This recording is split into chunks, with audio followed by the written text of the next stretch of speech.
नमस्कार, खबर उत्तराखंड में आपका स्वागत है। मैं हूं आपके साथ भावना त्रिपाठी। रुख करेंगे प्रदेश की तमाम बड़ी खबरों की ओर। सीएम धामी ने मंगलवार को आपदा प्रबंधन एवं पुनर्वास विभाग की समीक्षा बैठक की, जिसमें सीएम ने अधिकारियों को जरूरी दिशा निर्देश दिए। सीएम ने कहा कि सभी सड़कें 15 अक्टूबर तक गड्ढा मुक्त की जाएं। राज्य में अतिवृष्टि से प्रभावित सभी क्षेत्रों में स्थिति सामान्य करने के लिए युद्ध स्तर पर कार्य किए जाएं। सीएम ने कहा कि सचिव, विभागाध्यक्ष और सभी जिलाधिकारी पुनर्निर्माण कार्यों की नियमित समीक्षा करें। जो कार्य पूरे किए जा चुके हैं उनका भौतिक सत्यापन किया जाए। जो सड़कें अभी बंद हैं उन्हें जल्द शुरू किया जाए। साथ ही आपदा की दृष्टि से संवेदनशील स्थानों पर सड़कों के स्थायी ट्रीटमेंट की व्यवस्था की जाए।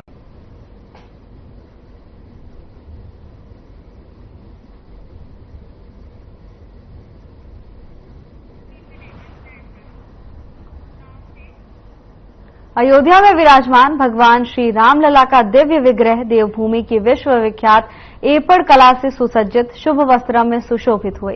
ये शुभ वस्त्रम न केवल उत्तराखंड की पारंपरिक कला और समर्पण का प्रतीक है, बल्कि इसने राज्य की सांस्कृतिक समृद्धि को राष्ट्रीय पटल पर एक नया गौरवशाली अध्याय जोड़ा। इन शुभ वस्त्रों को उत्तराखंड के कुशल शिल्पकारों ने मुख्यमंत्री पुष्कर सिंह धामी की प्रेरणा से तैयार किया और स्वयं मुख्यमंत्री ने इसे श्रीराम मंदिर में भेंट किया।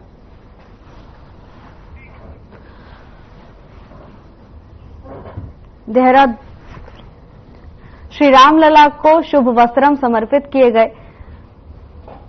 मुख्यमंत्री पुष्कर सिंह धामी ने खुद रामलला को सांस्कृतिक प्रतिष्ठा के शुभ वस्त्रम भेंट किए हैं।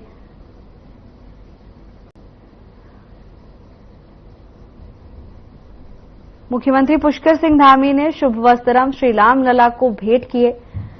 आपको बता दें कि इसके बाद मुख्यमंत्री पुष्कर सिंह धामी ने लोगों से मुलाकात भी की।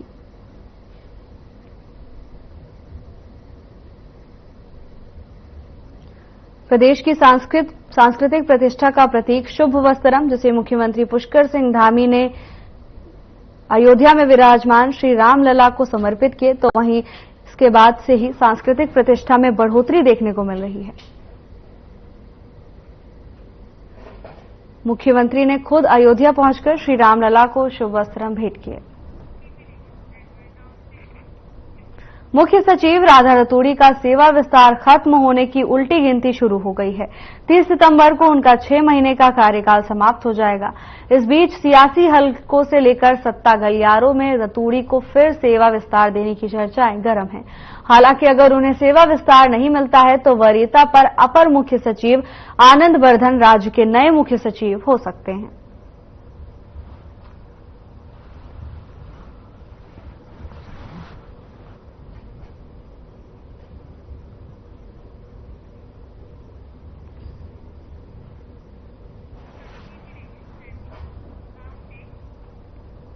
पौड़ी जिले में बीजेपी ओबीसी मोर्चा ने राहुल गांधी के आरक्षण खत्म करने के बयान पर आक्रोश जताते हुए धारा चौराहे पर उनका पुतला फूंका।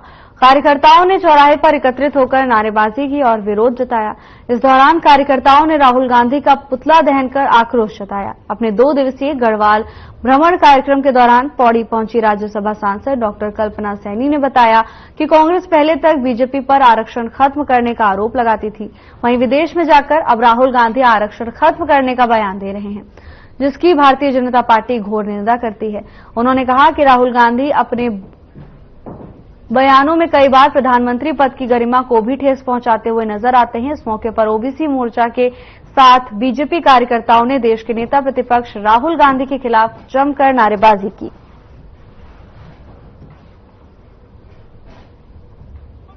राहुल गांधी सदा ही बोलते समय मर्यादाओं को पार करते हैं, सीमाओं के पार जाते हैं। आदरणीय प्रधानमंत्री जी का अपमान करते करते वो अपने देश का अपमान करने लगते हैं। यहाँ उनके चेहरे पर मुखौटा होता है, कभी वो अपने कोट के ऊपर जनेऊ पहनकर घूमते हैं। पूरे देश में आक्रोश है। राहुल गांधी की जो गलत टिप्पणियों का जो सनातन धर्म के लिए जो गलत टिप्पणियां की जाती रही है, बड़े शर्म की बात है। मैं राहुल गांधी को ये चैनल के माध्यम से समझा देना चाहती हूँ कि उनकी दादी भी प्रधानमंत्री थी, उनके नाना भी प्रधानमंत्री थे, उनके पिताजी भी प्रधानमंत्री थे। किसी एक व्यक्ति प्रधानमंत्री के लिए आप अशब्द शब्दों का प्रयोग करते हैं तो वो कहीं पर नहीं है, कहीं पर सत्य आज के लिए वो नहीं होते हैं। जब भी वो बाहर जाते हैं पता नहीं उनको क्या हो जाता है कि बाहर की धरती में जाके वो हमारे देश के हिंदुओं के लिए कि विधायक मनोज तिवारी ने मुख्यमंत्री पुष्कर सिंह धामी द्वारा विधायकों से मांगी गई विकास योजनाओं की स्वीकृति में देरी पर नाराजगी जाहिर की है।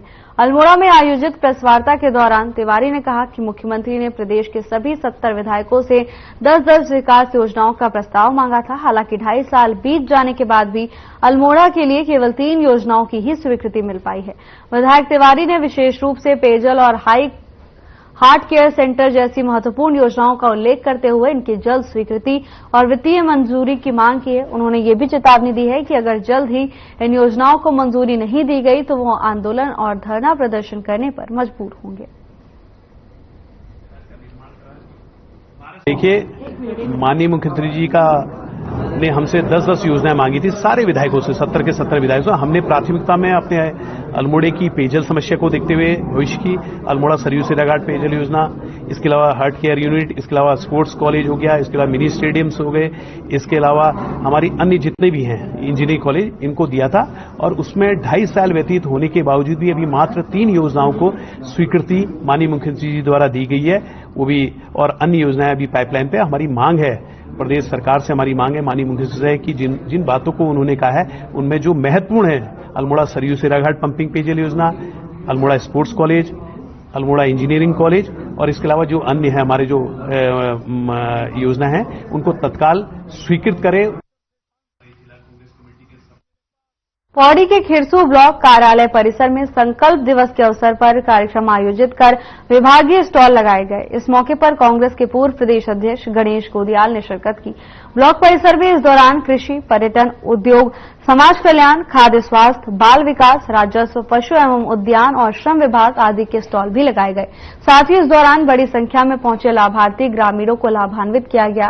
ब्लॉक प्रमुख भवानी गायत्री ने बताया कि मुख्य अतिथि के तौर पर नेता प्रतिपक्ष विधानसभा यशपाल आर्य को कार्यक्रम में आना था, लेकिन किसी कारण वो नहीं आ पाए।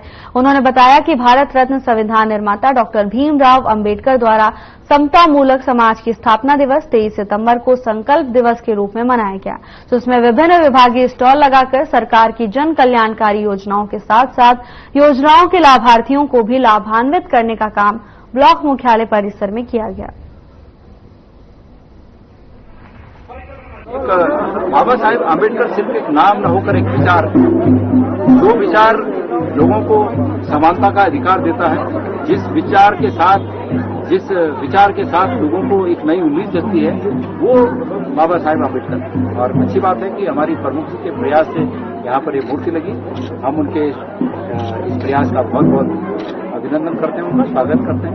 अच्छी बात। अतीत में क्या हुआ क्या नहीं हुआ मैं नहीं जानता, लेकिन जहाँ तक मेरी बात है, प्रमुख जी का ये मानना था कि मैं इसका उद्घाटन करूं, लेकिन मैंने कहा कि भाई चूंकि ये शासकीय धन से ये मूर्ति बनी है, इसकी स्थापना शासकीय धन से भी है। भारत रत्न डॉक्टर भीमराव अंबेडकर जी का जो 23 सितंबर को संकल्प दिवस समूह के यात्रा जो निकाली थी, उसके उपलक्ष्य में आज हमने ये कार्यक्रम ब्लॉक मुख्यालय में रखा है, कृषि ब्लॉक में।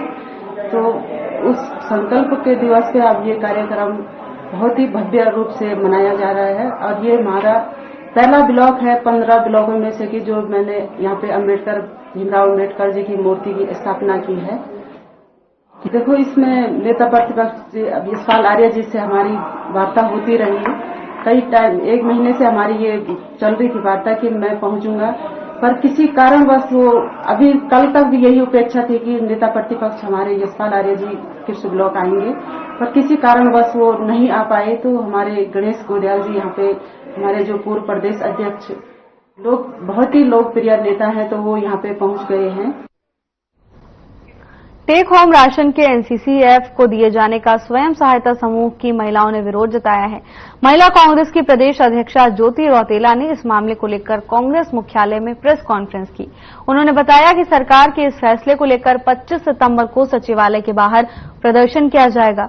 उनका कहना है कि जब स्वयं सहायता समूह की महिलाएं पहले से राशन का वितरण कर रही थी तो आखिर सरकार ने उनसे राशन वितरण का काम क्यों छीना। जब महिलाओं से काम छीना जा रहा है तो महिला सशक्तिकरण की बात क्यों हो रही है।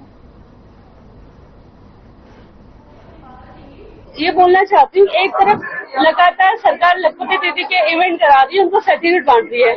दूसरी तरफ वही लखपति दीदियां जो सेल्फ हेल्प ग्रुप से जुड़ के स्वरोजगार की जिनको आप सर्टिफिकेट दे रहे थे, आज आप उनको बेरोजगार करने की तैयारी में हो। 2022 से आपने उनको काम नहीं दिया और आप एक प्राइवेट एजेंसी को भारत सरकार के उपक्रम को जो बिना टेंडर के काम दे रहे हो और जो हमारी स्वयं सहायता समूह की महिलाओं के साथ मिलकर काम नहीं करना चाहते, ये गलत है। उत्तराखंड के परिप्रेक्ष्य में उत्तराखंड में बहुत बेरोजगारी है। बड़ी मुश्किल से महिलाओं को कांग्रेस की सरकार ने टेक होम राशन से जोड़कर, सेल्फ हेल्प ग्रुप से जोड़कर उनको एक स्वरोजगार का रास्ता दिया था।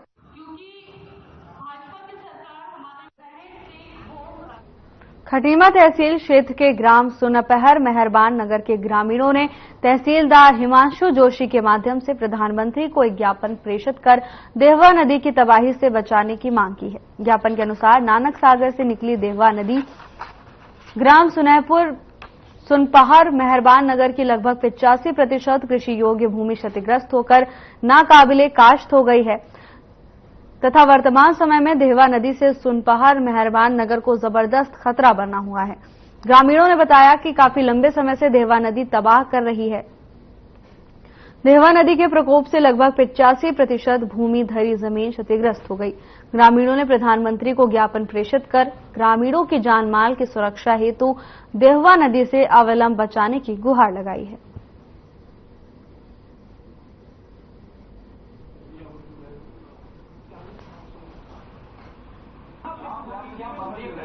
हम लोग जो है ग्राम सुनपहर मेहरबान नगर के जो है रहने वाले हैं। ये हमारी वहाँ पे चौथी पीढ़ी है। यहाँ तक कि मेरा जो है खुद वहाँ का जन्म है और जब से मैंने होश संभाला तब से देहवा नदी की जो है त्रासदी उस गांव पे जो है इतनी जो है चलती रही कि आज तक भी जो है वो एकदम बरकरार है। हम लोगों को जो है एकदम तबाह करके रख दिया है। प्रतिनिधिमंडल आए हुए हैं जो मेहरबान नगर से संबंधित हैं। ये कहना देवहा नदी से इनको कुछ कटान हो रहा है कृषि योग्य भूमि में, तो उस संबंध में भी इनसे वार्ता हुई है।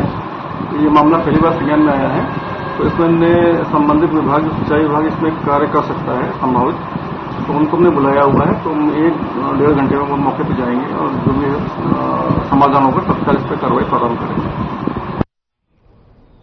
विगत 12 सितंबर से 14 सितंबर तक आई भारी बरसात में गौला नदी में आए 85,000 क्यूसेक पानी के उफान के चलते गौला पुल के अप्रोच रोड का एक हिस्सा बह गया, जिस वजह से वर्तमान में आवागमन पूरी तरह से बंद है। गौला पार, चोरगलिया, टनकपुर खटीमा और मंडी से पर्वतीय क्षेत्रों में आगमन के लिए यह पुल बेहद महत्वपूर्ण है। लिहाजा लगातार सामाजिक संगठन, स्थानीय लोग और राजनीतिक दल इस पुल को खोले जाने और वैकल्पिक व्यवस्था करने की मांग करते आ रहे हैं, जिस पर प्रशासन ने वैकल्पिक व्यवस्था के लिए कार्रवाई शुरू कर दी है। उप जिलाधिकारी परितोष वर्मा ने बताया कि लोगों की मांग पर जिलाधिकारी द्वारा दिए गए निर्देश के क्रम में गोलापुर जाने के लिए वैकल्पिक व्यवस्था का कार्य शुरू कर दिया।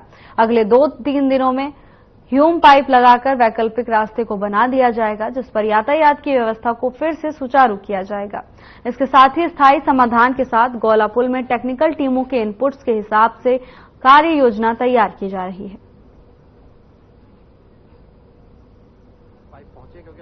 जो अत्यधिक बारिश और गौला में अत्यधिक बाढ़ के कारण जो पुल बहा है, पुल की अप्रोच बही है, उसी को दृष्टिगत रखते हुए, क्योंकि उसमें अभी समय लगने की संभावना एनएचएआई द्वारा बताई गई है, तो वैकल्पिक मार्ग जो पुराना हमारा जो हम वाले यूज करते थे उसको तैयार किया जा रहा है और वन विभाग द्वारा एक कार्य प्रारंभ कर दिया गया है और 2-3 दिन के अंदर उसको कार्य को कंप्लीट करके यातायात सुचारू करने के प्रयास किया जा रहा है। गोपाल बाबू गोस्वामी राजकीय महाविद्यालय चौखुटिया में राष्ट्रीय सेवा योजना का स्थापना दिवस धूमधाम से मनाया गया।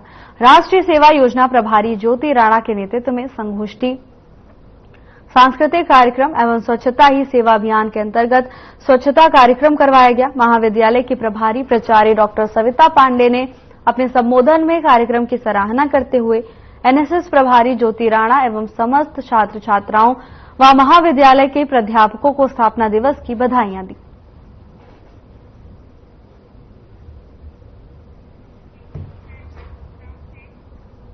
उधम सिंह नगर जिले के किच्छा में आधार कार्ड सेंटर पर अवैध वसूली की शिकायत के बाद एसडीएम ने औचक छापा मारकर कार्रवाई की। बता दें कि किच्छा के तमाम लोगों ने एसडीएम कार्यालय पहुंचकर लिखित शिकायत दर्ज कराई थी। उनका कहना था कि किच्छा में मात्र 2 सीएससी सेंटर हैं, एक सेंटर कई दिनों से बंद पड़ा हुआ है, जबकि बीएसएनएल कार्यालय स्थित सीएससी सेंटर में संचालक खुलेआम अवैध वसूली कर रहा है। जिसके बाद एसडीएम कौस्तुभ मिश्रा और तहसीलदार गिरीश चंद्र त्रिपाठी ने मौके पर पहुंचकर सीएससी सेंटर का औचक निरीक्षण कर कार्रवाई की। शिकायतें प्राप्त हो रही थी कि जो निर्धारित शुल्क है उससे अधिक शुल्क की धनराशि जो है वसूली की जा रही थी। इसके अतिरिक्त अन्य केंद्रों पर इस प्रकार की भी समस्याएं आ रही थी कि जो लोग इंटाइटल नहीं है, जिनका यहाँ पे रजिस्ट्रेशन नहीं है या जो यहाँ पे आधार इत्यादि काम करने के लिए किसी अन्य प्रकार के काम करने के लिए इंटाइटल नहीं है, इस प्रकार की शिकायतें लगातार प्राप्त हो रही थी। उसके क्रम में एनआईसी की हमारी टीम अभी दस्तावेजों को खंगाल रही है, क्या क्या दस्तावेज इनके द्वारा जारी किए गए हैं, क्या क्या संशोधन किए गए हैं। प्रथम दृष्टिया जो शिकायतें प्राप्त हुई उसमें कुछ साक्ष्य सही शिकायतें प्राप्त हुई हैं, गंभीर हैं, उनको देखते हुए अभी इस पे जांच चल रही है।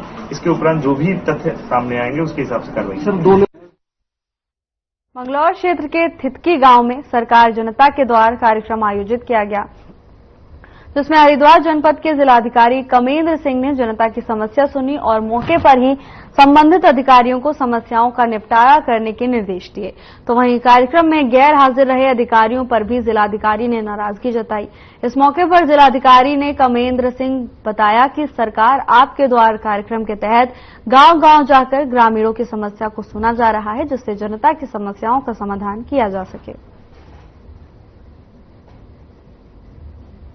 यहाँ पर हम अपनी पूरी टीम के साथ विभागीय अधिकारियों के साथ यहाँ पर उपस्थित हैं और जनता की समस्याओं को एक एक करके सुना गया है। यहाँ की जनता की जो प्रमुख समस्याएं हैं वो अपना गन्ना ले जाने के लिए सड़क की मांग कर रहे हैं, यहाँ पर एक बारात घर की मांग कर रहे हैं।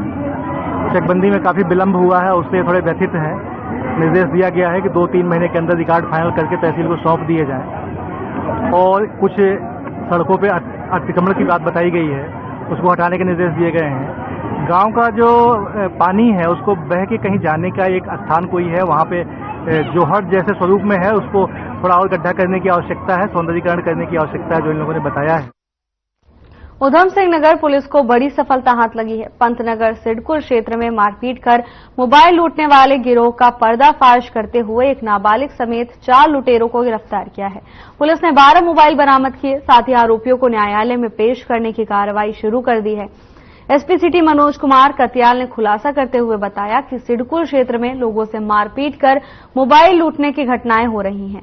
उन्होंने बताया कि 15 सितंबर को दिनेशपुर क्षेत्र के रहने वाले रंजीत राय ने पुलिस को तहरीर दी थी और बताया था कि कुछ बदमाशों ने चाकू की नोक पर उससे मोबाइल और पर्स लूट लिया। एसपी सिटी ने बताया कि घटनाओं की रोकथाम के लिए एसएसपी के निर्देश पर पुलिस टीम का गठन किया गया, जिस पर कार्रवाई करते हुए आरोपियों को गिरफ्तार किया गया है। के जो औद्योगिक क्षेत्र है उसमें कुछ आपराधिक घटनाएं जो है मोबाइल स्नैचिंग की ये जानकारी में आ रही थी। इसके बाद दिनांक 15/9 को एक घटना हुई जिसमें एक व्यक्ति के साथ जो है मारपीट करके उसका मोबाइल, पर्स और आधार कार्ड इत्यादि लूटा गया। उसमें तत्काल हमने सुसंगत धाराओं में अभियोग पंजीकृत किया और घटना के अनावरण के लिए हम लोगों ने टीमों का गठन किया, जिसमें एएसपी/सीओ पंतनगर और साथ में एसएचओ पंतनगर और चौकी इंचार्ज सिडकुल, इनके नेतृत्व में टीमों का गठन किया गया था। इन टीमों ने बहुत ही प्रोफेशनल तरीके से काम करते हुए लगभग 150 से ज्यादा इसमें कैमरे देखे और साथ में मैनुअल इंटेलिजेंस गैदर की, जिसके आधार पर टोटल 4 लोग प्रकाश में आए। जिला मुख्यालय उधम सिंह नगर में बीजेपी के नेता के साथ पुलिस कर्मियों द्वारा मारपीट किए जाने का मामला सामने आया है। घटना के विरोध में बीजेपी उत्तरी मंडल के अध्यक्ष धीरेश गुप्ता ने अपने समर्थकों के साथ ट्रांजिट कैंप थाना गेट पर धरना प्रदर्शन किया। इस दौरान उन्होंने कहा कि बीजेपी एससी मोर्चा महामंत्री आनंद सागर घर के बाहर खड़े होकर किसी से फोन पर बात कर रहा था। तभी एक बाइक से 2 पुलिसकर्मी पहुंच गए। पुलिसकर्मियों ने उससे बाहर खड़े होने का कारण पूछा तो सागर ने कहा कि पास में ही उसका घर है, वो बीजेपी एससी मोर्चा का महामंत्री है, फोन पर बात करने के बाद वो घर चला जाएगा। आरोप है कि इससे पुलिसकर्मी भड़क गए और उसके साथ मारपीट की गई। ये पूरी वारदात सीसीटीवी में भी कैद हो गई। बीजेपी कार्यकर्ताओं ने मामले में उचित कार्रवाई की मांग की है। मोर्चा का अपने दरवाजे पर खड़ा फोन पे बात कर रहा, फुटेज में दिख रहा है, उसकी भाभी उसके बराबर में खड़ी हुई है। ये जाते हैं उनसे घर जाने को कहते हैं, वो कहता है भाई साहब मेरा घर है यहाँ पे, मैं अभी चला जाऊंगा घर। तो कह रहे हैं तो जाता नहीं जाता, गाली गलौज करते हैं। वो कहता है भाई साहब मैं एससी मोर्चा मंडल का महामंत्री भी हूँ, मेरा घर है, मैं खड़ा हूँ, चला जाऊंगा, पंद्रह रात क्या है। वो कहते अच्छा नेचर नहीं कर रहा है, धक्का देते हैं, फुटेज में दिख रहा है, उसको लात मारते हैं। उसके बाद अच्छे नापते गई। अब जब देखते हैं कैमरा लगा हुआ है वहां तो अलग साइड में ले जाकर उसे पीटते हैं। एक व्यक्ति घर पे खड़ा होना मुश्किल हो गया है। हम पिछले 1-1.25 साल से देख रहे हैं, कोई भी कार्यकर्ता जो बिल्कुल जिसमें कोई आरोप नहीं हो। बेसिकली इनके द्वारा जो है एक पर्टिकुलर घटना में आज जो है एक कांस्टेबल के द्वारा दुर्व्यवहार और अभद्र व्यवहार का जो है अनावश्यक आरोप लगाया था। उससे संबंधित सीसीटीवी फुटेज भी इन लोगों ने प्रस्तुत की है। उसके साथ संबंध में संज्ञान लेकर के उनको आश्वासन दिया गया। खबर पौड़ी से है, जहां कोतवाली कोटद्वार पर सूचना प्राप्त हुई कि 2 व्यक्तियों द्वारा राष्ट्रीय राजमार्ग पर 5वें मील के पास पोकलैंड मशीन से पत्थर सड़क पर गिराकर रोड को जाम कर दिया है और जिनके द्वारा मौके पर फायरिंग भी की जा रही है।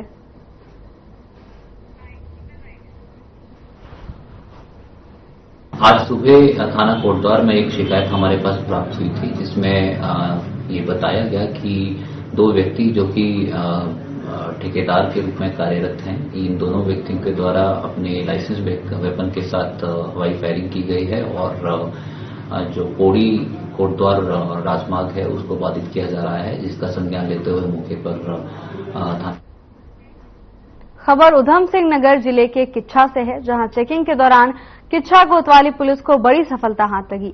किच्छा पुलिस की टीम ने चेकिंग के दौरान यूपी के बरेली निवासी एक नशा तस्कर को करीब 50 लाख की कीमत की स्मैक के साथ गिरफ्तार किया। पुलिस द्वारा बरामद की गई स्मैक को देहरादून में सप्लाई किया जाना था। उधम सिंह नगर जनपद में नशे के सौदागरों के खिलाफ पुलिस की कार्रवाई तेज हो गई। किच्छा इंस्पेक्टर को सूचना प्राप्त हुई जिसमें कमल सिंह नाम का एक व्यक्ति नशे का व्यापार करने के लिए रुद्रपुर की तरफ जा रहा है, जिसमें किच्छा इंस्पेक्टर के द्वारा दीवान सिंह बिष्ट सब इंस्पेक्टर को लगाया गया, जिसमें इस कमल सिंह को गिरफ्तार किया गया। इसके पास से कुल 161 ग्राम स्मैक बरामद हुई, जिसकी अंतर्राष्ट्रीय बाजार में कीमत लगभग 50 लाख है। ये एक बहुत बड़ी खेप है जो उधम सिंह नगर में इस अपराधी के द्वारा ले आया जा रहा था। इसके आपराधिक इतिहास की भी खबर ऋषिकेश से है, जहां रायवाला थाना क्षेत्र में मुजफ्फरनगर से ऋषिकेश की ओर आ रही तेज रफ्तार कार डिवाइडर से टकराकर पलट गई। तेज रफ्तार से कार पलटने से कार के इंजन में आग लग गई। इस हादसे में कार चालक हर्षपाल घायल हो गए, जिन्हें इलाज के लिए नजदीकी स्वास्थ्य केंद्र ले जाया गया।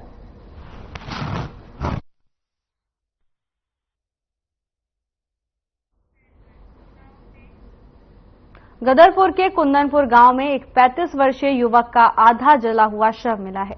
शव मिलने से क्षेत्र में हड़कंप मच गया। ग्रामीणों ने पुलिस को सूचना दी। पुलिस ने शव को कब्जे में लेकर पोस्टमार्टम के लिए भेज दिया है। इस दौरान थाना अध्यक्ष गदरपुर जसवीर सिंह चौहान ने पूरे मामले को लेकर जानकारी साझा की है। जी, ये लड़का जो है मृत अवस्था में मिला है। हमें यहाँ की जानकारी नरेंद्र जी द्वारा दी गई थी। हम मौके पर आए हैं। उसके बच्चे जो ये मृतक है, इसके जगह जगह से इसके निकली हुई है जी। तो संबंध में इनको संदेह है। तो किसी भी प्रकार का किसी से कोई झगड़ा नहीं था, इसका कोई कलेशबाजी नहीं थी, तो कुछ भी नहीं था किसी के साथ भी। अपना खाना रोज दिहाड़ी करनी है इसने, वो जाना था। जिस अवस्था में इसकी लाश मिली है भाई साहब, यहाँ ना बिजली का करंट है, ना किसी प्रकार का कोई ऐसा साधन है, आवाजाही भी कम है, यहाँ पे सुनसान इलाका है। तो मुझे संदेह है कि इसकी कहीं ना किसी साजिश के तहत इसकी हत्या की गई है। क्या घर में क्या आपने एक बार पता किया कि इसकी क्या किसी से रंजिश थी या इस प्रकार का कुछ? इसका किसी के साथ में, जहाँ तक मेरा मानना है, किसी के साथ भी जरूर। फिर कैसे आपको लग रहा है कि इसकी किसी ने हत्या की होगी? जिस कंडीशन में जली हुई लाश मिली है इसकी। फिलहाल के लिए बस इतना ही। जल्द हाजिर होंगे नई अपडेट्स के साथ। नमस्कार।